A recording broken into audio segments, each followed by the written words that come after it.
بسم اللہ الرحمن الرحیم۔ السلام علیکم ناظرین، پروگرام انفیکٹ میں خوش آمدید اور میں ہوں آپ کی میزبان آمنہ طاہر۔ ناظرین، آج ہم جن ٹاپکس پہ بات کرنے جا رہے ہیں، سب سے پہلے چیئرمین پبلک اکاؤنٹس کمیٹی کی نامزدگی کے حوالے سے ہم بات کریں گے۔ 8 فروری سے ہونے والے انتخابات میں یہ سمجھا جا رہا تھا کہ پی ٹی آئی حکومت بنائے گی، لیکن پی ٹی آئی تو ابھی تک اپنے انٹرا پارٹی الیکشن کے اعتراضات سے ہی نہیں نکل پائی ہے۔ بلوچستان کابینہ پہلے ہی تاخیر سے تشکیل پائی اور اب اس کا پہلا اجلاس بھی ڈیلے ہو گیا ہے۔ کیا وجہ بنی ہے؟ ان تمام ٹاپکس پہ ڈیبیٹ کرنے لگے ہیں پروگرام کے اینالسٹ کے ساتھ۔ عبدالمجید ساری صاحب ہمارے ساتھ موجود ہیں۔ ساری صاحب، چیئرمین پبلک اکاؤنٹ کمیٹی کے لیے سب سے پہلے شیر افضل مروت کا نام دیا گیا تھا اور اب صاحبزادہ حامد رضا کو، ایسا کیوں؟ رہتی ہے شیر افضل مروت صاحب کے ساتھ۔ وہی ایک آدمی تھے جو اس پی ٹی آئی کے مشکل وقت میں عام انتخابات ہوں یا انتخابات سے پہلے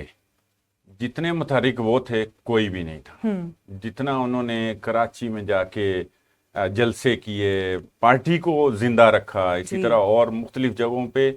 ان سے زیادہ کسی میں تحرک نہیں دیکھا گیا۔ اور مجھے تو ویسے پسند ہیں ان کا۔ دیکھیں، ایک سیاسی طالب علم ہونے کی حیثیت سے میں یہ بات کر رہا ہوں کہ وہ واقعی ان میں نا ایک سیاست جھلکتی بھی ہے اور ایک ورکر کے طور پہ بھی، ایک لیڈر کے طور پہ وہ سارے فرائض ادا کر رہے تھے۔ اب پارٹی کے اندر بھی کچھ مسائل ہوتے ہیں، پارٹی کے لوگ کسی کو آگے جاتا نہیں دیکھ سکتے، یہ ہر پارٹی میں مسئلہ ہوتا ہے۔ اب پی ٹی آئی میں اس لیے بھی زیادہ مسئلہ ہے کہ وہاں پہ جو قیادت ہے وہ تو گرفتار ہے۔ اب وہ سارے لیڈر ہیں، وہ جتنے بھی لوگ ہیں نا سارے لیڈر ہیں۔ اور ظاہر بیرسٹر گوہر بھی ہیں، عمر ایوب بھی ہیں، اسد کیسر بھی ہیں، اور بھی دیگر لوگ بھی ہیں جو باہر ہیں۔ تو ان کے ساتھ ہی اختلافات ہیں شیر افضل مروت کے۔ اب شیر افضل کا نام پارٹی نے سوچ سمجھ کے دیا، خان صاحب نے ان کی پرفارمنس کو دیکھ کے جو ہے وہ انہوں نے مختلف عہدوں پہ جو بھی باقی لوگوں کو بھی نامزد کرتے ہیں، علی امین گنڈا پور کو اس لیے نامزد کیا تھا کہ وہ مشکل وقت میں پارٹی کے ساتھ کھڑے رہے، انہوں نے جیل کاٹی اور وہ جو ہے نا منحرف نہیں ہوئے اور انہوں نے پریس کانفرنس نہیں کی۔ شیر افضل مروت بھی ان لوگوں میں سے ہیں۔ اب چونکہ آخری وقت پہ شیر افضل مروت ویسے کل سے یہ بات کر رہے تھے کہ میرے خلاف جو ہے نا پارٹی کے لوگ عمران خان صاحب کو مس گائیڈ کر رہے ہیں، ان کے کان بھر رہے ہیں اور یہ غلط بات کر رہے ہیں۔ یہ دیکھیں، شیر افضل مروت کہہ رہے ہیں، ہم نہیں کہہ رہے، وہ کہہ رہے ہیں کہ جی یہ غلط طور پہ بیان کر رہے ہیں کہ جی میرے نام پہ سپیکر جو قومی اسمبلی ہیں وہ راضی نہیں ہے۔ وہ کہہ رہے ہیں یہ غلط بیانی کر رہے ہیں پارٹی کے اپنے لوگ۔ اور لیکن وہ آج دوپہر تک تو بڑے پر امید تھے کہ میرے نام پر جو ہے نا پی ٹی آئی کے بانی وہ ابھی تک سٹینڈ کر رہے ہیں اور انہوں نے مجھے نامزد کیا ہے۔ آج جب علی امین گنڈا پور ملے ہیں فائنلی، تو ان کے بعد جو ہے نا صاحبزادہ حامد رضا کی پرچی جو ہے وہ خان صاحب نے ان کو پکڑا دی ہے کہ جی صاحبزادہ حامد رضا ہوں گے۔ اب دیکھیں، صاحبزادہ حامد رضا کو کرنے کی بھی بڑی وجوہات ہیں کہ انہوں نے بھی ایک موقع پہ پارٹی کو، اپنی پارٹی کو کیا لیں ان کے حوالے کر دیا، پی ٹی آئی کو اون کیا اور غیر مشروط۔ اب پی ٹی آئی جو چاہتی ہے کہ ایسے لوگوں کو بھی موقع دیا جائے، لیکن یہ سارے تو اب آپ کہہ لیں، بے شک وہ بھی پی ٹی آئی کے بیانیے کے ساتھ ہی تھے حامد رضا، لیکن ان کی ایک اپنی پارٹی بھی ہے۔ تو اب یہ کہ الائز وغیرہ کو ساتھ رکھنے کے لیے، آگے چلانے کے لیے، تاکہ وہ نا آگے بھی چلتے رہیں، یہ نہ ہو کسی جگہ پہ حامد رضا بھی بیک فٹ ہو جائیں۔ اب وہ کہہ لیں ایک طرح سے ان کے ساتھ اٹیچ ہو گئے، اب ایک ذمہ داری پہ آ جائیں گے، تو وہ جو ہے نا وہ بن گئے ہیں اور شیر افضل مروت کی جگہ پہ ان کا نام دے دیا گیا۔ لیکن شیر افضل مروت کے ساتھ زیادتی ہوئی ہے، وہ ڈیزرو کرتے تھے یا تو پہلے ہی فیصلہ کر لیں اور کسی کو امید بھی نہ لگائیں۔ اب میں حیران ہوں کہ شیر افضل مروت بہرحال کمیٹڈ آدمی ہے، پی ٹی آئی کے ساتھ کھڑے ہیں بائی ہک بائی کروک،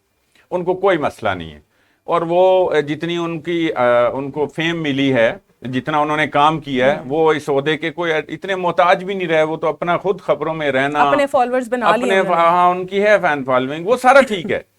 لیکن حق ان کا ہی بنتا تھا، اس لیے کہ وہ پہلے نہ نامزد کرتے، نامزد کر لیے تو پھر کھڑے رہیں۔ اب ہوتا یہی آ رہا ہے کہ خان صاحب کا بھی اپنا ایک خاصہ ہے. جب حکومت میں تھے تب بھی اسی طرح کی خبروں کی بنیاد پہ، ٹویٹس کی بنیاد پہ فیصلے بدلتے رہتے تھے. ابھی بھی خان صاحب شاید مجھے لگتا ہے کانوں کے کوئی تھوڑے سے کچے ہیں، نہیں تو ان کو اپنا جو ہے نا فیصلہ کرنا، اپنے سٹینڈ کرنا چاہیے. میں جو بھی فیصلہ کرتا ہوں میں صحیح کرتا ہوں اور ڈنکے کی چوٹ پہ کرتا ہوں. کیا خان صاحب؟ جی بس یہ کیا صحیح ہے کہ یہ تو آپ کہہ لیں کہ آپ غلط فیصلہ کرتے ہیں. اس سے تو یہی ہے نا، پارٹی کی جانب سے تو یہ کہا جاتا ہے کہ ہمارے اندر جمہوریت بہت ہے اور ہم ہر ایک کو موقع دیتے ہیں، لیکن جمہوریت نظر نہیں آتی ان کی. انٹرا پارٹی الیکشن بار بار ملتوی ہو رہے ہیں، چوتھی پانچویں دفعہ ان کے اوپر اعتراض عائد کر دیا گیا ہے. سر صاحب اب کیا کرے گی الیکشن کمیشن اور پی ٹی آئی کیا کرے گی؟ اچھا ایک بات صرف پہلے مروت صاحب کی آخری بتا دوں. مجھے جی آپ ان فین کے ہیں ساتھ بہت بتائیں. میری دلی ہمدردی ان کے ساتھ ہے اور مجھے وہ بہت پسند ہے. بات سیدھی سی ہے. جی ان سے ایک غلطی ہوئی ہے. وہ غلطی یہ ہوئی ہے کہ جب سعودی عربیہ کا ایک وفد سعودی وزیر خارجہ کی سربراہی میں پاکستان آیا ہے، تو اس دوران انہوں نے ایک ٹویٹ کیا تھا. اس میں انہوں نے کہا تھا کہ یہ جو ہے نا سعودی عربیہ بھی رجیم چینج میں ملوث تھا، جو انہوں نے بعد میں ڈیلیٹ کر دیا، اور اس کے بعد پارٹی نے جو ہے نا ڈس اون کیا اور کہا کہ ان کی ذاتی رائے ہے وغیرہ وغیرہ. تو یہ بھی بہرحال یہ سٹیٹمنٹ بھی شیر افضل مروت کے گلے پڑ گئی ہے یا ان کا سر لے گئی اس لحاظ سے. اچھا اب آ جاتے ہیں انٹرا پارٹی الیکشن کی طرف. اب دیکھیں یہ ایک ایسا قضیہ ہے یا معمہ ہے جو مسئلہ فلسطین بن گیا یا مسئلہ کشمیر بن گیا. اب یہ پارٹی کو کچھ خود ہی سوچ لینا چاہیے، یہ قوم کو بھی اس معمہ کب حل ہوگا، کوئی اس پریشانی سے جو ہے نا نجات دلائیں. پی ٹی آئی کے ظاہر جو فالوورز ہیں وہ بھی اس والے سے پریشانی ہیں کہ یہ کیا کرتے ہیں، یہ پارٹی کرتی کیا ہے، جب ان کو پتہ ہے کہ اس طرح نہ بلا مقابلہ کروائیں، نہ جو ہے نا وہ پتہ نہیں کون سا علاقہ ہے بیرسٹر گوہر کا گھر کہاں پہ ہے، وہاں پہ انہوں نے الیکشن کروا دیے تھے پہلے، اور اب جو ہے نا پھر بلا مقابلہ الیکشن جو ہے نا وہ کروائے بغیر وہ انہوں نے کر دیا. جی کہ اس پہ پھر چونکہ درخواستیں آ جاتی ہیں. اب یا تو نہ آئیں، اب درخواستوں کا یا یہ بندوبست کر لیں، یا ان کے جو بھی جائز مطالبات ہیں، وہ نیازی صاحب ہیں ایک اور اس طرح کے اور بھی کچھ لوگ ہیں، تو وہ انہیں مینج کر لیں. اکبر ایس بابر ہیں سب سے پہلے، اکبر ایس بابر ہیں، وہ سارے جو لوگ ہیں نا وہ یا تو انہیں مینج کر لیں، ان کو جو بھی پارٹی کا رکن تسلیم کر لیں، یا ان کو باقاعدہ پارٹی کا جو طریقہ کار ہے اخراج کا وہ اختیار کر لیں. تو یہاں اب دیکھیں نا یہاں جمہوریت کیا ہے، یہاں یہی ہے کہ بس جس کو آپ اون کرنا چاہتے ہیں وہ اون کر لیں، جس کو نکالنا چاہتے ہیں نکال دیں. اپنی پارٹی کا ہی جو آپ کا آئین ہے اس کی وائلیشن بھی پارٹیز کرتی ہیں اور پارٹی لیڈرز بھی کرتے ہیں، باقی بھی کرتے ہیں. لیکن چونکہ پی ٹی آئی شکنجے میں ہے تو پی ٹی آئی کو زیادہ محتاط ہونے کی ضرورت ہے. تو بار بار پی ٹی آئی جو ہے نا وہی غلطی دہرا رہی ہے. چوتھی پانچویں دفعہ کے الیکشن ہو رہے ہیں تو کچھ پی ٹی آئی کو بھی سیکھ لینا چاہیے اور یہ راستہ اختیار، ویسا راستہ اختیار کرنا چاہیے جو قابل قبول ہو، جو انہیں پتہ ہو کہ اس پہ اعتراض نہیں لگ سکتا. لیکن اب تو اعتراض لگ گیا ہے، تو اب پی ٹی آئی نے کیا کرنا ہے آگے؟ اب پی ٹی آئی کا ویسے جو ابھی تک کا جو مستقبل تھا وہ تو طے ہو گیا ہے. اب پی ٹی آئی کی پارٹی کو کوئی اتنی پریشانی نہیں ہے کہ وہ پارٹی کے طور پہ تسلیم کی جاتی ہے یا نہیں کی جاتی. انہوں نے تو سنی اتحاد کونسل جوائن کر لی ہے، اور سنی اتحاد کونسل کو انہوں نے دیکھیں وہ ان کے چیئرمین جو ہیں صاحبزادہ حامد رضا کو وہ ایک ایسی جگہ پہ نامزد کر رہے ہیں جہاں بہرحال وہ ایک مضبوط کمیٹی ہوتی ہے. پبلک اکاؤنٹس کمیٹی جو ہے وہ پارلیمنٹ کی سب سے مضبوط کمیٹی ہوتی ہے، اس کے ان کو چیئرمین کی نامزدگی کر دی، اور وہ ظاہر اپوزیشن کی طرف نامزدگی ہوتی ہے اور اس کے بعد تسلیم ہو جاتا ہے. تو وہ تو ان کو فوری تو ابھی پارٹی کی بحالی کی ضرورت نہیں ہے، اس لیے کہ ضمنی الیکشن بھی ہو گئے جہاں پر نہیں، جہاں چاہیے تھا پارٹی، اور ضمنی الیکشن بھی انہوں نے اسی پلیٹ فارم سے لڑے، اپنا اس کے الیکشن لڑا. تو اب ان کو کیا ہے، نہ بھی تسلیم کیے جائیں، اب عام انتخابات دیکھے جائیں تب بھی اس کا حل نکلے گا، تب تک بڑی چیزیں ہو جانی ہیں، تب تک. اب آپ نے سنی اتحاد کونسل کی بات کر دی ہے، تو سنی اتحاد کونسل کی عام انتخابات میں تو کوئی نمائندگی نہیں تھی، تب بھی اعتراضات اٹھائے جا رہے تھے اور ان کو مخصوص نشستیں بھی اسی وجہ سے نہیں ملی تھی. لیکن اب ان کی نمائندگی ہو گئی ہے قومی اسمبلی میں، تو اب ان کو مخصوص نشستیں مل جائیں گی. اچھا مخصوص نشستوں کا ایک لیگل ایشو ہے، ایک تو سیاسی ہے، ویسے لیگل سے زیادہ یہ سیاسی ایشو بن گیا ہے اور اس میں سیاست ہو رہی ہے. اب چونکہ وہ ضمنی الیکشن میں جو علی امین گنڈا پور ہیں ان کے بھائی فیصل امین گنڈا پور وہ سنی اتحاد کونسل کے پلیٹ فارم سے جیتے ہیں، قومی اسمبلی میں کی ایک سیٹ جیت گئے ہیں، تو نمائندگی تو ہو گئی ہے، لیکن یہ اب ضمنی الیکشن کے ہیں۔ یہ بات عام الیکشن میں ہوتی ہے، جو بھی جواز پیش کیا گیا اور آئین بھی تقریباً اسی طرح کی، اس میں اب جو تشریحات ہو رہی ہیں وہ بھی یہی کی گئی ہیں کہ ان کی تو نمائندگی نہیں، تو وہ پارلیمانی پارٹی نہیں ہے، اور انہوں نے نام ہی نہیں دیے تھے الیکشن کمیشن کو مخصوص نشستوں کے، تو اس وجہ سے وہ محروم ہو گئے تھے۔ اب ایک بے شک نمائندگی تو ہو گئی ہے، لیکن یہ ضمنی الیکشن میں آنے سے تو پھر دوبارہ عام الیکشن والے جو استحقاق ہیں اور جو حقوق ہیں وہ تو نہیں مل سکتے۔ اچھا، بظاہر یہ ہے اس میں کہیں جا کے کوئی سیٹلمنٹ ہو جاتی ہے تو پھر تو کچھ بھی ہو سکتا ہے دنیا میں اور پاکستان میں، پھر تو کچھ بھی ہو سکتا ہے۔ اگر یہ باجوڑ کا الیکشن جو ہے نا وہ ضمنی الیکشن نہیں تھا، باجوڑ کا الیکشن وہ جو تھے نا ریحان زیب، ان کے قتل کے وجہ سے وہ ملتوی ہو گئے تھے، وہاں آپ کہہ لیں پہلی دفعہ الیکشن ہو رہے ہیں، وہ ضمنی نہیں کہہ سکتے، ضمنی میں ہی کنسیڈر ہو جاتے ہیں، لیکن عام انتخابات کا ہی حصہ تھا نا، وہاں تو الیکشن ہوا ہی نہیں تھا۔ وہاں سے اگر پی ٹی آئی جیت جاتی، جو کہ ان کے بھائی مبارک زیب جیت گئے ہیں، وہاں وہ بھی ہے، زیادتی کی ہے بہرحال پی ٹی آئی نے، ان کو ٹکٹ نہ دے کے، نہ ریحان زیب کو ٹکٹ دے کے کوئی اچھا کیا تھا، نہ جو نہ مبارک زیب کو ٹکٹ دے کے کوئی انہوں نے کوئی غلطی کی ہے، کوئی یہ اچھا اقدام نہیں ہے، نہ ہی اس کو سراہا جا سکتا ہے۔ پارٹی کی حیثیت سے اگر دیکھا جائے تو پارٹیوں کو اپنے ایسے لوگوں کو ساتھ لے کے چلنا چاہیے۔ اب وہ وہاں سے ہار گئے، وہاں سے جیت جاتے تو شاید ماہرین جو ہے نا پھر کوئی شک نکال لیتے یا اس کی کوئی تشریح کر لیتے کہ یہ چونکہ عام انتخابات کا حصہ ہے تو اب کوئی حصہ دے دیں، جو بھی تقسیم کیے ہیں مخصوص نشستوں کی بندر بانٹ ہوئی ہے یہ واپس کریں اور ہمیں دے دیں، تو اس لحاظ سے ان کو نہیں ملنی۔ مطلب آپ کہہ رہے ہیں نہیں ملنی، بس وہ کیا، جب نہیں ہو سکتا تو پھر نہیں ہوگا، اور جب تک سیٹلمنٹ نہیں ہوتی تب تک خان صاحب کوئی نہیں، اپریل کے اینڈ تک نہیں آ رہے باہر۔ خان صاحب دیکھیں کیسی بات کر رہا ہوں، سنیں، پارٹی کے جو لوگ ہیں، پی ٹی آئی جو ہے وہ کہتی ہے کہ بانی پی ٹی آئی اپریل کے آخر تک جو ہیں وہ باہر آ، اور یہ بھی کہتے ہیں کہ ڈیل کے تحت آ سکتے ہیں باہر۔ اچھا، خود یہ بھی کہہ رہے ہیں، مانتے ہیں ڈیل کے تحت بھی، کیا ڈیل ہوگی یا ڈیل ہوگی۔ اور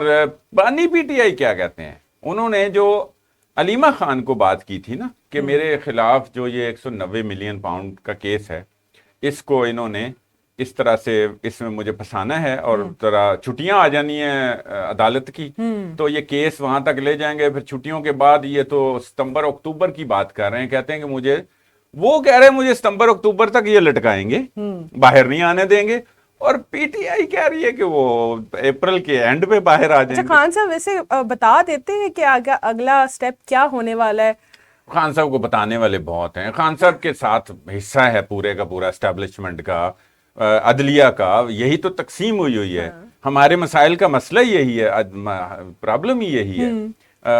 جو ادھر ادھر سے تقسیم ہے نا، پوری پولرائزیشن ہے پورے معاشرے کی۔ پارٹی کے کارکن، ان کی بہن علیمہ خان، سب کہہ رہے ہیں کہ ڈیل آفر کی جا رہی ہے، لیکن عمران خان ڈیل کا نام اچھا کیسی بات، وہی بات کر رہا ہوں، متضاد چیزیں آ رہی ہیں نا، تضاد ہے پی ٹی آئی میں۔ اچھا شروع سے یہ شروع سے ہے، اب ہم تھوڑے سے اس لیے بہت زیادہ تنقید نہیں کر سکتے کہ خان صاحب زیر عتاب ہیں، وہ گرفتار ہیں، تو کچھ فیصلے وہ کر نہیں سکتے، یا ان تک صحیح رپورٹ نہیں ہوتی بات، یا وہ کوئی ان کو جو ہے فیصلہ کرنے میں مشکل آ رہی ہے، اس لیے اس میں کچھ مارجن دینا چاہیے، لیکن خیر وہ تو جب حکومت میں تھے تب بھی یہی کرتے تھے، تو اب وہ خود کہتے ہیں کہ ڈیل نہیں ہوئی، تو پوری پارٹی یہ کہہ رہی ہے، اور کارکنان اور ان کے سوشل میڈیا پہ جو ٹرولنگ ہو رہی ہے کرتے ہیں، وہ کہتے ہیں جی پی ٹی آئی کو عمران خان کو ڈیل ہو رہی ہے، خان صاحب کے ساتھ عمران صاحب کو ڈیل آفر ہی نہیں ہوئی تو وہ کیا ڈیل کریں گے، کوئی ایسی آفر نہیں ہوئی، باتیں ہیں ساری کی ساری، کیوں آفر ہوگی، لیکن اگر ہوگی بھی تو کس ٹائپ کی ہو سکتی ہے؟ ہمارے مقتدر حلقے تمام اس قسم کے ہتھ کنڈے اور اس قسم کے تجربات کر چکی ہے، ان کو کوئی ضرورت نہیں ہے، نہ ہی حکومت کو، حکومت یہ جو بنی ہوئی ہے نا، مفاہمت پہ آتے ہیں، نہ بیٹھ کے کسی سے بات کرنا چاہتے ہیں، کون خان صاحب نہیں آ رہے، ہاں تو نہ وہ ڈیل کو قبول کر رہے ہیں اگر ہے کوئی سو کارڈ، اور نہ وہ مفاہمت چاہتے ہیں، اس کی وجہ یہ ہے کہ عمران خان کو سیاسی نقصان ہوگا، جو ان کے اپنے تجزیہ کار بھی کہتے ہیں، پارٹی کے بھی جو لوگ کہتے ہیں، وہ یہی ہے کہ ان کا جو بیانیہ ہے وہ اتنے تیزی سے چلا ہے، یہ جو غیر ملکی مداخلت ہے، کبھی چاہے وہ امریکہ کا نام لے لیتے ہیں، کبھی وہ سعودی عربیہ کا یا پارٹی کے لوگ نام لے لیتے ہیں، پتہ نہیں کبھی افغانستان کا بھی نام نہ لے لیں، کوئی پتہ نہیں ہے اگلے آنے والے دنوں میں. تو یہ چیزیں جو ہے نا یہ ایسی بیان کی جا رہی ہیں، ایسا کوئی آفر نہیں ہے، یہ کہیں نہ کہیں ویسے ڈسکشن ہے، حقیقت میں یہ نہیں ہے. اگر یہ آفر ہوتی جو خان صاحب خود بھی ڈینائی کر رہے ہیں، تو پھر ہم کیوں کہیں کہ کوئی آفر ہے، یا ہم یہاں کیوں اس طرح کا تجزیہ بیان کر دیں؟ نہیں آفر، اس کا مطلب یہ ہے کہ پھر تو خان صاحب کو آفر جب ہوگی آکے عوام کو تو پھر پتہ چلے گا نا. میسج دیتے ہیں کہ ڈیل کی وجہ سے وہ باہر آ سکتے ہیں، ڈیل ہو سکتی ہے، اور علیمہ خان بھی یہی بار بار کہتی ہیں. بس ایسے ہی، یہ تو ہے ایک بات، دیکھیں غلط بات ہے نا، یہ تو اہمیں افواہیں ہیں، اور جس کے جو منہ میں آتا ہے وہ کہہ دیتا ہے، جب ایسی کوئی چیز ہی نہیں ہے. ایسے سارے تجربات ہو چکے ہیں، پہلے بے نظیر کے ساتھ بھی ہوا، نواز شریف کے ساتھ بار بار ہوا، آصف زرداری بھی ایک بیان دے کے کوئی 3 سال جو ہے نا 2 سے 3 سال دبئی رہ چکے ہیں، تو یہ اس کا کوئی فائدہ بھی نہیں ہوتا. آگے چلتے ہیں، ہم نئی حکومت جو بن گئی ہے اسی کی بات کر لیتے ہیں. بلوچستان کابینہ پہلے ہی دیر سے بنی ہے، اتنی ڈیلے کیا گیا، 8 فروری کو الیکشن ہو گئے، 2 مہینے اس سے زائد کا وقت ہو چکا ہے، لیکن اس کا پہلا ہی اجلاس ہوا ہے اور وہ بھی ڈیلے ہو گیا. یہ بڑا ایک کہہ لیں انتظامی ناقص پالیسی کہہ سکتے ہیں، یا ناقص فیصلہ ہے. پہلی بات تو یہ کہ اتنا دیر سے ہوا ہے. یہ اب سرفراز بگٹی صاحب کو سوچنا چاہیے کہ کیوں ہو رہا ہے. پھر تو ظاہر بھگتنا تو انہوں نے چیف ایگزیکٹو صوبے کے وہی ہیں، اور اس کے علاوہ اس میں مسائل بھی ہیں. وہاں کی ساری جو حکومت ہے اور سارے کے سارے جو وزارتیں اور وزیر جو بننے ہیں، وہ خالی سیاسی جماعتوں نے نہیں بنانے ہوتے، کوئی اور لوگوں نے بھی کچھ نہ کچھ اس میں اپنا انپٹ دینا ہوتا ہے. اور ناظرین کو سمجھ ہے، سب کو یہ سمجھ ہے، تو اس وجہ سے وہ پہلے ہی اتنی تاخیر سے جو ہے نا وہ کابینہ بنی ہے. اب اتنی تاخیر کا نقصان ہوا ہے، وہاں پر اتنی تو کاروائیاں ہو چکی ہیں دہشت گردی کی، اور اتنے جو ہے نا اور واقعات، اور پورے صوبے کو چلانا بھی اپنی جگہ ایک وزیر اعلیٰ تو نہیں چلاتا ہوتا، پوری کابینہ چلاتی ہے. اس کا ایک سسٹم ہے کہ فلاں وزارت نے یہ کوئی فیصلہ لینا ہے، یہ کوئی ترقیاتی کام کرنا ہے، یہاں پہ کوئی جو ہے نا انہوں نے کوئی آپ کہہ لیں کوئی اقدام اٹھانا ہے، کوئی سخت اقدام اٹھانا ہے، کوئی ایکشن لینا ہے. یہ اتنی دیر سے یعنی بے یار و مددگار ہی چل رہے ہیں، ایک وزیر اعلیٰ کی بنیاد سر پہ جو ہے نا وہ سارا صوبہ چل رہا تھا. تو یہ غلط بات ہے. پہلے ایک ایسا صوبہ جس میں دہشت گردی زیادہ ہے، جس میں غیر ملکی آپ کہہ لیں جو انسرجنسی ہے، اور وہاں آج سے نہیں ڈے 1 سے یہ مسائل ہیں، اور وہ پہلے قابو نہیں آتا. وہاں دہشت گردی کے زیادہ واقعات اور مسائل ہیں، اور غیر ملکی مداخلت بھی ہے، اور لوگ فائدہ اٹھاتے ہیں، اور ہم پھر ان کو سپیس دے رہے ہیں کہ یہاں کوئی والی وارث نہیں ہے، کچھ بھی آپ کارروائی کر سکتے ہیں، اور ہوئی بھی ہیں. یہ وہاں تو آئے روز ہم دیکھ رہے ہیں، سن رہے ہیں. تو اب یہ کہ کابینہ بنی بھی ہے، اور اس کا جو پہلا اجلاس تھا وہ بھی ملتوی ہو گیا، تو گویا کوئی مسئلہ ہے، ابھی بھی تقسیم کار میں کوئی مسئلہ ہے، جو ڈویژن ہونی ہے. ممکن ہے کسی کو نہ ملی ہو، نہیں وہاں تو حصے دیے جاتے ہیں نا. کوئی رہ گیا ہو، اس کا کوئی رونا وہ رو رہا ہو، وہ بھی اس کی بھی کوئی بات چیت چل رہی ہو، تو اس کو بھی حصہ مل جائے ساروں کو. یا لے کے ایک حکمت بھی ہو سکتی ہے، اس کا پہلو ایک پلس پہلو یہ ہے کہ ہو سکتا ہے کہ ساروں کو لے کے چلنے کی جو بات کی جا رہی ہے تو وہ بھی ہو جائے. اپوزیشن، وہاں کی اپوزیشن JUI ہے، ان کے بھی اپوزیشن لیڈر بھی ابھی نامزد ہوئے ہیں، یعنی مہینے 1.5 کے گزرنے سے 2 دن پہلے وہ بھی اپوزیشن لیڈر بھی وہاں ابھی نامزد ہو رہے ہیں، بیٹھے تھے. تو وہ 1 مہینے سے زائد ٹائم، جو ویسے تو الیکشن سے اگر ہم دیکھیں 8 فروری سے تو 2 مہینے سے بھی زائد ٹائم ہو گیا، لیکن چلیں جو بھی کابینہ بنانے کا ٹائم تھا تو بھی مہینے سے زائد ہو گیا. تو اس کا مطلب ہے کہ پھر ہم وہاں پہ کوئی مسائل کا شکار ہیں، اور ہم کسی نتیجے پہ نہیں پہنچے ہیں، یا اب ہم خود ایک مثبت پہلو نکال رہے ہیں. گورنرز کی بھی تعیناتی ہونی تھی، اور گورنرز کی تعیناتی بھی وہ بھی کسی نہ کسی ڈیڈ لاک کا شکار ہے. اس میں اس وقت تو یہ ڈیل ہو گئی تھی پیپلز پارٹی کے ساتھ، یہ ڈیل ہوئی تھی، وہ خان صاحب والی ڈیل جو ہے نا وہ ایسے باتیں ہیں، یہ باقاعدہ ڈیل ہوئی جو پوری دنیا کو پتا ہے کہ کیا ڈیل ہوئی تھی. آئینی عہدے جو ہے نا پیپلز پارٹی نے رکھنے تھے، اور باقی جو ہے نا پھر وہ ساتھ بھی ہیں اور نہیں بھی ہیں، ٹھیک ہے نا، صاف چھپتے بھی نہیں، سامنے آتے بھی نہیں، تو وہی والی بات ہے پیپلز پارٹی کی۔ لیکن یہاں بھی کوئی مسئلہ ہے، ایک مسئلہ صاف صاف ہے، کراچی میں ایم کیو ایم چاہتی ہے کہ ہمارا جو ہے نا وہ گورنر ہو، اور پہلے جو گورنر ہیں وہ بھی چاہتے ہیں کہ میں ہی کنٹینیو کروں، اور پھر ایم کیو ایم جب گورنرشپ پہ آ جاتی ہے نا، ہمیشہ ہی وہ اقتدار میں رہے ہیں، یہ واحد پارٹی ہے بندر جو بار اقتدار کی تو میں رہی ہے۔ ہم باتیں کرتے رہیں گے لیکن بریک لے لیتے ہیں ناظرین، یہاں پر لیتے ہیں ہم ایک شارٹ بریک ہمارے ساتھ۔ ویلکم بیک ناظرین۔ جیسے وزیر اعظم شہباز شریف کراچی پہنچے ہیں، جی ہاں، کس وجہ سے گئے ہیں وہ کراچی؟ لگ تو یہ رہا ہے کہ وزیر اعلیٰ سندھ مراد علی شاہ ناراض نظر آ رہے ہیں۔ یعنی ناراض وہ ہیں یا نہیں ہیں، بہرحال وہ شکوہ کناں ضرور ہیں، اور انہوں نے بہت سارے شکوے کیے ہیں، اس لیے کہ 16 مہینے بھی جب یہ کٹھے رہے ہیں پچھلی ایک رجیم چینج کے بعد، تو اس دوران بھی ان کی امیدیں پوری نہیں ہوئیں۔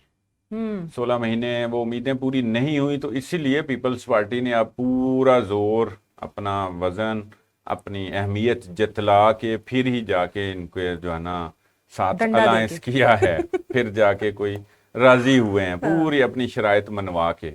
اب اس میں دیکھیں، ایک تو وہ یہ کہہ رہے ہیں کہ جی ہمیں جو ہے نا وہ 4 سال سے وفاق نے اگنور کیا ہے، پی ٹی آئی کے دور کی وہ بات بھی ساتھ کر رہے ہیں، اور وہ ساتھ اس 16 مہینے کی بھی بات کر رہے ہیں۔ اس وقت بھی شہباز شریف وزیر اعلیٰ تھے، تو وہ انہوں نے یہ کہا ہے کہ ہمیں اب جو وعدے کیے گئے تھے، سیلاب سے سندھ میں کافی تباہ کاریاں ہوئی تھی، اس دوران بھی جو وفاق نے فنڈ جاری کرنے تھے وہ نہیں کیے، جو طے کیا تھا کہ ڈونر جو ہیں وہ ڈونر ایجنسی سے جو پیسے آئیں گے وہ یہاں لگائے جائیں گے، وہ انہوں نے آج بات کی ہے باقاعدہ، تو انہوں نے ساتھ وہ فگرز بھی بتائے ہیں کہ اتنے آئے ڈونر ایجنسی سے،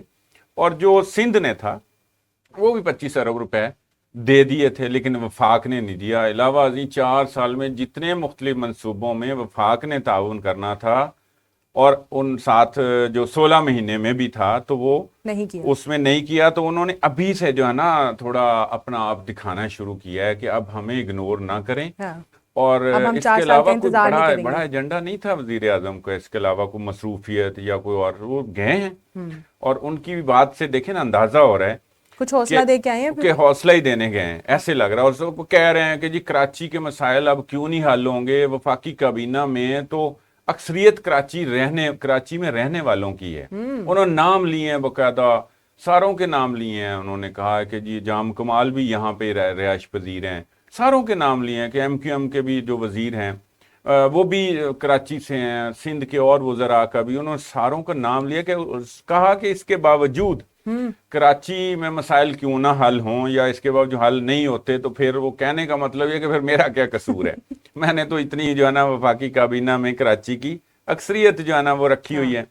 اسی وجہ سے یہ ساری بات کی انہوں نے، ان کی بات سے ہی لگ رہا تھا کہ وہ وزیر اعلیٰ سندھ سے، ساتھ یہ بھی کہہ رہے ہیں کہ وزیر اعلیٰ سندھ سے میرا اب جو ہے نا ایک بھائیوں جیسا تعلق بن گیا ہے، پچھلے دور میں بھی وہ بھی ہم کٹھے رہے ہیں، تو ہم بھائی بھائی بن کے رہے ہیں، تو کوئی مسئلہ نہیں ہے، کوئی چیز نہیں ہے، پریشان نہیں ہونا، جو آپ سے وعدے کیے ہوئے وہ بھی پورے ہوں گے، اور اب آپ کے ساتھ کوئی اس طرح کا سلوک نہیں ہوگا جو پہلے پی ٹی آئی نے کیا، اس طرح سے نام تو نہیں لیا لیکن مطلب یہی تھا، اسی خاطر وہ گئے ہیں۔ تو لگ یہ رہا ہے بادی النظر کہ وہ کوئی نہ کوئی ناراض اگر نہیں تھے تو شکوہ ضرور تھا مراد علی شاہ کا، اور مراد علی شاہ اب ایک تجربہ رکھتے ہیں صوبے کو چلانے کا، وہ تیسری دفعہ وہ بھی وہاں اپنا آئے ہیں، تو وہ جو ہے نا باقاعدہ چاہ رہے ہیں کہ ابھی سے جو کرنا ہے وہ کر لیا جائے، یہ نہ ہو کہ ہم انتظار کرتے رہیں اور ہماری پھر کارکردگی متاثر ہو، یا ہم جو ہے نا پھر رہ نہ جائیں۔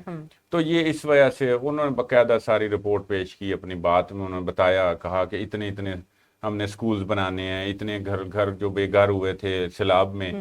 تو اس دوران ہم نے اس پر اتنی رقم چاہیے، پوری ڈیٹیل سے وہ اس کا مطلب یہی تھا کہ آپ ہمیں فنڈز دیں، ایک تو یہی بات ہے، اور دوسرا یہ ہے کہ آپ ہمیں ڈیلے نہ کریں، ہمیں پہلی فرصت میں ہمارا تو کام، ہمارا جو صوبے کا حق ہے وہ ہمیں دیا جائے، ہم پہلے بھی محروم رہے ہیں۔ اور وزیر اعظم جو ہیں وہ ذرا ہاتھ شت پھیر کے آئے ہیں کہ ٹھیک ہے، ذرا نا آپ حوصلہ رکھیں، ہم آپ کو جانا فنڈز دیں گے، آپ کے ساتھ ہیں، آپ اور ہم بھائی ہیں، اور کوئی مسئلہ نہیں ہے۔ باقی وہ ایشو ہے ایم کیو ایم اور ان کا ایک سیاسی سا، تو وہ ابھی تو کوئی ایشو نہیں ہے، ابھی تو ٹھیک ہے، اب تو نارمل ہے۔ اب فیصل واڈا صاحب خاموش ہیں، کراچی سے مجھے یاد ہے، وہ پتہ نہیں کہاں چلے گئے ہیں، تو ان کے ساتھ کیا ہوا یا وہ کیا چاہ رہے ہیں، اب وہ خاموش رہ کے کیا چاہ رہے ہیں، پہلے بول کے تو انہوں نے اپنا مطلب پورا کر لیا، اب خاموش کیوں ہیں؟ دیکھیں کتنے عرصے سے آپ نے ان کو نہیں دیکھا، خیر خیریت سے ہی ہیں، کوئی مسئلہ نہیں ہے کہ وہ کوئی بول نہیں سکتے یا بیمار ہیں، ٹھیک ٹھاک ہیں، لیکن ان کی خاموشی کی کہیں کسی طوفان کا پیش خیمہ نہ ہو، کسی بڑے طوفان کا۔ وہ کراچی سے ایم کیو ایم تو خاموش ہو گئی ہے، نارمل ہے، ابھی چونکہ ان کی خواہش یہی تھی نا کہ گورنر ہمیں دیا جائے، باقی تو ان کو وزارتیں مل گئی ہیں، تو وہ گورنر بھی ہمیں، تو گورنر ابھی تک ان کے پاس ہی، ہم نے پہلے جو بات کی کہ گورنرز کی تعیناتی میں جو ڈیڈ لاک ہے، تو وہ ڈیڈ لاک میں مسئلہ تو ہے، ایک تو میجر مسئلہ یہ ہے، دوسرا ادھر بھی پہلے والے گورنر ہی کنٹینیو کر رہے ہیں، وہ بھی چلتے رہیں گے، یا تو یہی چیز نظر آ رہی ہے کہ یہ اس پھڈے میں مسئلے میں پڑنے سے پہلے وہ چاہتے ہیں کہ ہم جو کام کرنے والے ہیں وہ کر لیں، آئی ایم ایف کے ساتھ بھی ڈیل ہو جائے، معاملات حل ہو جائیں، اور ہم دیگر کام کرنے کے بعد پھر اس پہ آئیں، پھر جو ہے نا نئے گورنرز کی تعیناتی ہوں، یا اس میں ایک مسئلہ یہی بھی ہے کہ وہ بھی ایم کیو ایم ہی ناراض نہ ہو جائے، یا ابھی خیر ہے ابھی چیزیں اسی طرح چلائیں، وہی گورنرز رکھیں، تو کل کو پھر ہم دیکھیں گے۔ نون لیگ کو سب کی ناراضی کا وہ دیکھنا پڑ رہا ہے کہ کہیں کوئی ناراض نہ ہو جائے، بس وہ مخلوط حکومت میں یہ ہوتا ہے، ناراض ہو جائے، وہ تو بس سربراہ بن کے نا پھنس ہی گئے ہیں۔ مخلوط حکومت میں یہی ہوتا ہے، اس لیے تو نواز شریف وزیر اعظم نہیں بنے نا، انہیں پتا تھا کہ کیا کیا نخرے اٹھانے پڑتے ہیں، وہ ماشاءاللہ چین چلے گئے ہیں، چین وہ قوم کے لیے کام کر رہے ہیں، لگتا ہے ہماری بات انہوں نے سن لیا کہ وہ خاموش کیوں ہیں، اپنا کردار کیوں نہیں ادا کرتے، عثمان بزدار کیوں بنے ہوئے ہیں، تو وہ نکلے ہیں، وہ اپنی ایکسپرٹیز جو ہے نا وہ اور اپنی توانائیاں جو ہے نا وہ صرف کریں پاکستان کے مستقبل، اور وہ چین کے دورے پہ گئے ہیں، وہاں کی ان کی ملاقاتیں ابھی آئیں گی آہستہ آہستہ سامنے، وہ بہرحال تاجروں سے ملیں گے، وہاں کی حکومتی عہدیداروں سے ملیں گے، وہاں کی پارٹی عہدیداروں سے ملیں گے، تو یہ ابھی کچھ نہ کچھ مجھے امید ہے کہ میاں نواز شریف جو ہیں وہ کوئی نہ کوئی خوشخبری لے کے آئیں گے۔ میاں نواز شریف چین چلے گئے ہیں اور ایرانی صدر پاکستان آئے تھے، 3 روزہ دورہ کیا ہے، اور دورہ پاکستان کے 28 نکاتی مشترکہ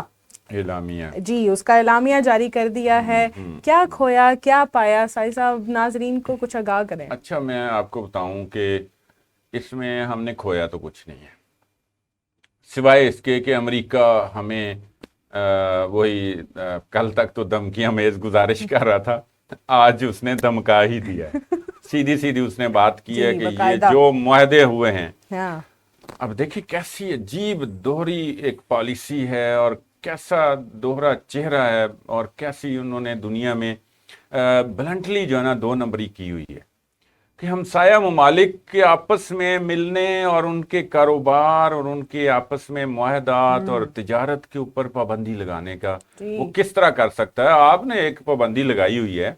آپ اپنے اس کے باوجود بھی آپ جہاں پر آپ کو سوٹ کرتا ہے آپ کمپرومائز کرتے ہیں۔ کہہ رہے نئے معاہدوں پر بھی پابندی لگا دی جائے گی، اگر آپ نے نئے معاہدوں میں آگے بڑھے، ہاں یہ ان معاہدوں میں جو ابھی مفاہمتی یادداشتوں پہ دستخط ہوئے ہیں، اب ان پہ عمل درآمد ہونا ہے نا، اس کے بعد ظاہر ہے ابھی تو دورے میں یہ سارا کچھ ہو گیا اور طے ہو گیا کہ ہم $10 ارب کی جو ہے نا سرمایہ کاری اور تجارت جو ہے وہاں تک لے جائیں گے، اس کا حجم جو ہے نا وہ بڑھائیں گے۔ یہ اور کوئی خاص بات نہیں ہے، اور ایک باہمی تعاون کا کہہ لیں، یہ چیزیں طے ہوئی ہیں کہ یہاں پر دہشت گردی، منشیات اور انسانی سمگلنگ کی جو ہے وہ اس پہ ہم اس کی روک تھام کے لیے مشترکہ طور پہ کام کریں گے۔ اس لیے تو بڑا جائز سا رائٹ ہے ہمسایہ ممالک کے ساتھ، اور کیا ہونا چاہیے؟ کیا ہم کوئی جو ہے نا اسرائیل کے بجائے ہم جس طرح انہوں نے اسرائیل کو امداد جاری کی ہے، کیا ہم نے کو حماس کے لیے کوئی $10 ارب لے کے جو ہے نا وہ جاری کر دینے ہیں؟ تو یہ بڑی جو ہے نا کھلا تضاد ہے امریکہ کا، اور دنیا دیکھ رہی ہے۔ لیکن پاک ایران گیس پائپ لائن کے حوالے سے کوئی اعلان کیوں نہیں آیا؟ وہ اعلان کرنے کی کیا ضرورت ہے؟ وہ بنانا ہے، وہ بنائیں گے، بالکل بنائیں گے، اور یہ امریکہ جو ہے نا یہ ایک لیگل ایشو بن گیا ہے، بلکہ سیاسی ایشو ہی بن گیا، دنیا کا بڑا سیاسی ایشو بن گیا ہے۔ مگر یہ کہ یہ ابھی تک ایران بھی ایک دوست ممالک یا دوست ملک ہونے کی حیثیت سے وہ بھی عالمی عدالت انصاف نہیں گیا۔ وہ جا سکتا تھا، اور وہ 18 ارب ڈالرز کا کلیم کرتا ہے کہ اتنا فائن ہوگا اگر ہم جاتے ہیں تو، لیکن وہ نہیں گئے۔ تو وہ ان ساری چیزوں اور نزاکتوں سے ایران بھی واقف ہے۔ ادھر سے ایک عزم کا اظہار کر دیا گیا ہے کہ اس کے لیے تو بجٹ بھی رکھ دیا گیا کہ ہم جو ہے نا وہاں ایران سے گوادر تک کوئی 70-80 کلومیٹر کی جو پٹی ہے، وہ ہم وہاں تک گیس پائپ لائن بنائیں گے، اور ہم امریکہ سے یہ کہیں گے کہ اپنی کوئی پابندیوں شمندیوں کے بارے میں نہ غور کریں، نہ سوچیں، یہ ہمارے لیے ضرورت ہے، ہم مر رہے ہیں، ہم بھوکوں مر رہے ہیں، اور آپ جو ہیں وہ آپ کہہ رہے ہیں کہ ہم یہ نہ کریں۔ امریکہ کی پابندیوں کے باوجود پاک ایران تجارتی تعلقات میں کیسے بہتری آئے گی پھر؟ پابندیاں نہیں ہمیں دیکھیں، یہی ایشوز آ رہے ہیں نا کہ پابندیاں وہ لگانے کا دمکانا تو اس نے شروع کر دیا، لگائی تو نہیں ہے۔ اب وہ اس نے دیکھا کہ یہ آپس میں مل گئے اور 3 روز یہاں رہے ہیں، وہ ظاہر ہے بڑی گہری نظر سے دیکھ رہا ہے۔ کس طرح کی پابندیاں ہو سکتی ہیں ویسے؟ پابندیاں تو مختلف ہوتی ہیں نا، اس کے لیے تو بے تحاشا امریکہ نے ایک خود ساختہ قسم کے قوانین بنائے ہیں۔ اس سے یہی ہوتا ہے کہ دیگر ممالک بھی ہمارے ساتھ جو ہے نا کوئی تجارت نہیں کر سکتے، ہماری برآمدات درآمدات ہی رک جانی ہیں۔ تو یہ بڑی اسی طرح کی ہیں، اور اس نے کوئی ایٹم بم گرا دینا ہے، ایسی بس یہی چیزیں اس نے یہ سارا جکڑا ہوا نا پوری دنیا کو۔ اسی طرح کی پابندیاں ایران پہ ہیں، ایران وہ فیس کر رہا ہے۔ اب ہم جو ہے نا اگر یہ اس موقع پہ کھڑے ہو جاتے ہیں، میں آپ کو بتا رہا ہوں امریکہ کچھ بھی نہیں کر سکتا۔ موجودہ حالات میں امریکہ جن چیلنجز کا سامنا کر رہا ہے، ہم کھڑے ہو جائیں، یہ ہمارے لیے، ہماری قوم کے لیے بلیسنگ ہوگا اگر ہم کھڑے ہو جائیں۔ صحیح۔ اور ہم اپنے مفادات کو عزیز رکھیں، نہ کہ امریکی مفادات کو جو ہے نا وہ سامنے رکھیں۔ تو یہ موقع ہے، یہ میسیج دینے والا ہے اس وقت۔ اگر وہ ہمیں پوری دنیا سے یہ چاہتا ہے کہ جی ان کی مرضی کے مطابق ہم جو ہے تعلقات قائم کریں۔ جب امریکہ اپنے اتحادیوں کا ساتھ دے رہا ہے، ان کو امداد دے رہا ہے، جیسے ہم نے پچھلے پروگرام میں بھی بات کی تھی کہ بل منظور کیا ہے اور سینٹ میں ابھی باقی رہتا تھا امریکہ کا، تو وہ سینٹ میں بھی منظور ہو گیا، اور نہ صرف اسرائیل یوکرین بلکہ آپ یہ دیکھیں کہ تائیوان کو بھی امداد دے رہے ہیں۔ یہیں سے بات کر لیتے ہیں، ٹھیک ہے،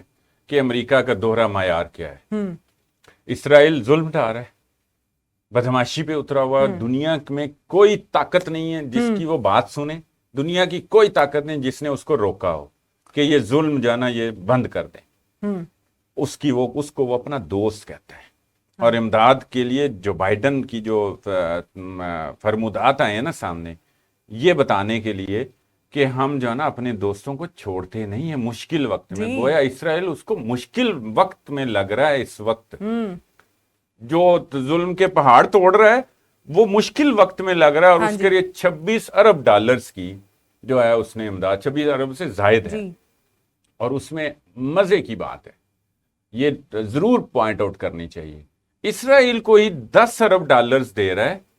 کہ غزہ میں جو ہے نا آپ انسانی ہمدردی اور حقوق کے خاطر، اور وہاں پر جو ریہیبلیٹیشن ہے وہ بھی وہاں پر آپ کہہ لیں بحالی کے لیے، آپ ہی وہاں جو ہے نا 10 ارب ڈالرز خرچ کریں۔ واہ، غزہ کے لیے اسرائیل کو ہی دے رہا ہے۔ اچھا، وہ کیا مطلب، اور کہتا ہے کہ حماس کی جو ہے نا بدماشی اور دہشت گردی کی خاطر ہم جو ہے نا اسرائیل کو یہ امداد کر رہے ہیں۔ اب اس سے معیار، اس کے دوہرے معیار کا اندازہ لگائیں۔ اب دوسری طرف وہ دے رہا ہے یوکرین کو مدد، وہ تقریباً 60-61 ارب ڈالرز وہ بنتی ہے، 61 ارب ڈالر تائیوان اور یوکرین کے لیے۔ وہاں یہ میسیج دے رہے ہیں کہ وہ جو پیوٹن کے ظلم و تشدد کا شکار ہے نا، پیوٹن کے، اس کے لیے ہم اس کے ساتھ کھڑے ہیں۔ بھئی آپ کے ظلم و تشدد کے لیے کون مدد کرے گا؟ جو آپ پوری دنیا، ایون جو پاکستانی عوام کے ساتھ کر رہے ہیں، ہم پاکستانی حکومت کی مجبوریوں کو چھوڑ دیتے ہیں، چلیں وہ دیکھ لیں گے سیاسی طور پہ چیزوں کی، اور سفارتکاری کے مختلف ٹولز ہیں، طریقے ہیں، وہ دیکھ لیں گے۔ آپ کو پاکستانی عوام نہیں نظر آ رہی جو بھوکوں مار رہی ہے؟ پھر اس لحاظ سے دیکھا جائے ہمیں تو نہیں کوئی اس نے کہا کہ فلسطین نہیں آپ کو نظر آ رہا, ہمیں تو نہیں غزہ کہا کے کہ بچے نہیں نظر آ رہے.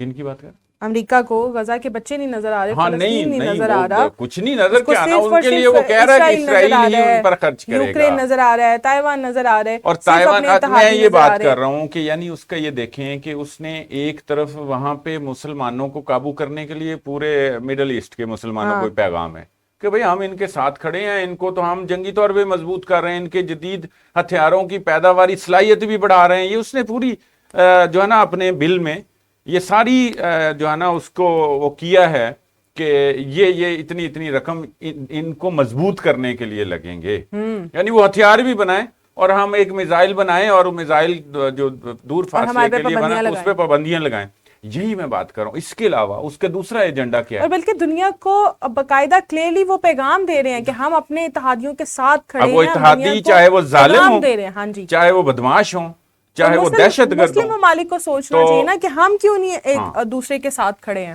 اور تائیوان کو اس لیے کر رہے ہیں کہ وہ بھی چین سے جو ہے نا اس کو بھی ذرا علیحدہ کرنا ہے اور وہاں بھی سپورٹ کر رہے ہیں, وہ بھی ایک اس طرح کا ہے. تو یہ سارا ایک ادھر روس کو قابو کرنے کے لیے یوکرین, ادھر چین کو قابو کرنے کے لیے تائیوان, اور مڈل ایسٹ پوری اور پورے مسلمانوں کو کہہ لیں ڈرانے دھمکانے کے لیے جو نا اسرائیل کے ساتھ کھڑے. یہ ہے حال ان کا. چلیں بھارت کی اب بات کر لیتے ہیں. بھارت میں آپ مودی سرکار کو دیکھ لیں کہ وہ کیا کر رہا ہے. مسلمانوں کے خلاف اتنا ایجنڈا کیا جا رہا ہے, دشمنی نفرت انگیز بیانات دیے جا رہے ہیں جس کے اوپر انہی کے اپوزیشن لیڈر اور جماعتیں جو ہیں انہوں نے شکایت درج کی تھی الیکشن کمیشن نے. اب الیکشن کمیشن نے کہہ دیا ہے کہ ہم اس درخواست کا جائزہ لیں گے, یعنی کہ انہوں نے اعلان کیا ہے کہ ہم جائزہ لے لیتے ہیں. تو کیا آپ کو یہ لگ رہا ہے کہ جائزہ لیں گے, کچھ ہوگا, بنے گا, نہیں بنے گا؟ کیونکہ اپوزیشن لیڈر تو یہی کہہ رہے ہیں کہ ان کو نااہل قرار دے دیا جائے, یہی صرف حل ہے. کیونکہ جس طرح یہ بیانات دیتے ہیں, جس طرح یہ نفرت کی وبا یہاں پر پھیلا رہے ہیں, تو یہ ہمارے ملک کے لیے اچھا نہیں ہے. تو کیا اس وجہ سے مودی نااہل ہو سکتے ہیں؟ دیکھیں یہ ہمارے ملک کے لیے اچھا ہے, یعنی بہرحال ان کے ملک کے لیے نہیں ٹھیک. اس کو خود ہی سوچنا چاہیے, وہاں کی عوام کو بھی سوچنا چاہیے کہ یہ نفرت کی سیاست, یہ مذہب کی سیاست اور مذہب کی آڑ میں نفرت انگیز جو تقاریر اور آپس میں مختلف تہذیبوں کو اور مختلف